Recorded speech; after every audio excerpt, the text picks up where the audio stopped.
Psychology کے مطابق پورے دن کے مقابلے میں شام 5 بجے سے لے کر شام 7 بجے تک آپ کا دماغ زیادہ ایکٹیو ہوتا ہے۔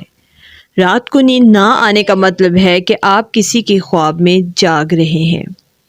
انسان جتنا ہوشیار ہوتا ہے اتنا ہی تیزی سے سوچتا ہے اور اس کی لکھاوٹ اتنی ہی سست ہوتی ہے۔ زیادہ دیر تنہا رہنا اتنا ہی انسان کے لیے خطرناک ہے جتنا ایک دن میں 15 سگریٹ پینا۔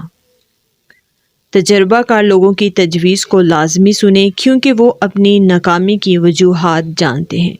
نفسیات کہتی ہے کہ بہت سے نوجوان جو ایک دن میں 9 سے 8 گھنٹوں سے کم نیند لیتے ہیں وہ پھر چڑچڑے پن یہاں تک کہ ڈپریشن کا شکار ہو جاتے ہیں۔ سائیکالوجی کے مطابق اکثر بھول جانا دراصل اعلیٰ ذہانت کی علامت ہے۔ نفسیات کہتی ہے کہ اپنے آپ سے باتیں کرنے سے آپ کا موڈ اچھا ہو سکتا ہے اور اس سے آپ کی ذہانت اور خود اعتمادی میں بھی اضافہ ہو سکتا ہے۔ سائیکالوجی کے مطابق جب آپ کا کوئی جاننے والا نیند میں آپ کے خواب میں آتا ہے تو اس کا مطلب ہے کہ اس شخص نے سونے سے پہلے آپ کو یاد کیا ہوگا۔ نفسیات کہتی ہے کہ جذباتی لوگوں میں دوسرے لوگوں کے مقابلے میں زیادہ طاقت ہوتی ہے کیونکہ وہ ہر چیز کو جذبات کے ساتھ جوڑتے ہیں، اور بہت زیادہ سوچنے والا انسان ڈپریشن کا شکار ہو جاتا ہے کیونکہ اس کا دماغ وہ پرابلمز بھی خود سے پیدا کر لیتا ہے جن کا وجود بھی نہیں ہوتا۔ 90% لوگ میسیجز پر جو باتیں کرتے ہیں وہ اس شخص کے منہ پر کہنے کی جرات نہیں رکھتے۔ نفسیات کہتی ہے کہ اگر کوئی شخص بہت زیادہ ہنستا ہے حتیٰ کہ غیر ضروری باتوں پر بھی تو اس کا مطلب ہے کہ وہ اندر سے بہت تنہا انسان ہے۔ مرد بھول جاتا ہے مگر معاف نہیں کرتا اور عورت بھولتی نہیں ہے مگر معاف کر دیتی ہے۔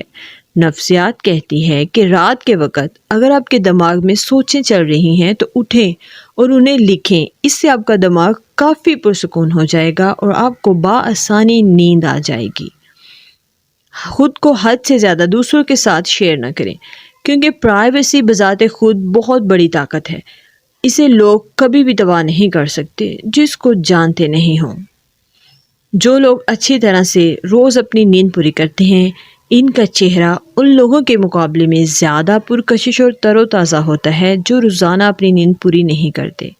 جو لوگ آپ کے سامنے دوسروں کی برائی کرتے ہیں عین ممکن ہے کہ وہ آپ کی پیٹھ پیچھے پھر دوسروں کے سامنے آپ کی برائی ضرور کرتے ہوں گے۔ نفسیات کہتی ہے کہ جو لوگ خوش ہوتے ہیں وہ دنیا کو اسی طرح سے دیکھتے ہیں جیسے کہ وہ دیکھنا چاہتے ہیں، اور جو لوگ اداس ہوتے ہیں وہ دنیا کو ایسے دیکھتے ہیں جیسے یہ حقیقت میں ہے۔ کبھی بھی کسی کے ساتھ زیادہ پیار، محبت اور دیکھ بھال کا اظہار نہ کریں کیونکہ یہ انسانی فطرت ہے کہ وہ مفت کی شے کو کم سمجھتا ہے۔ سائیکالوجی کے مطابق خود غرض لوگوں کی دنیا بس ان کی اپنی ذات تک ہوتی ہے اور ان کے لیے کچھ بھی کیوں نہ کیا جائے اگلے دن تک انہیں یاد تک نہیں ہوتا۔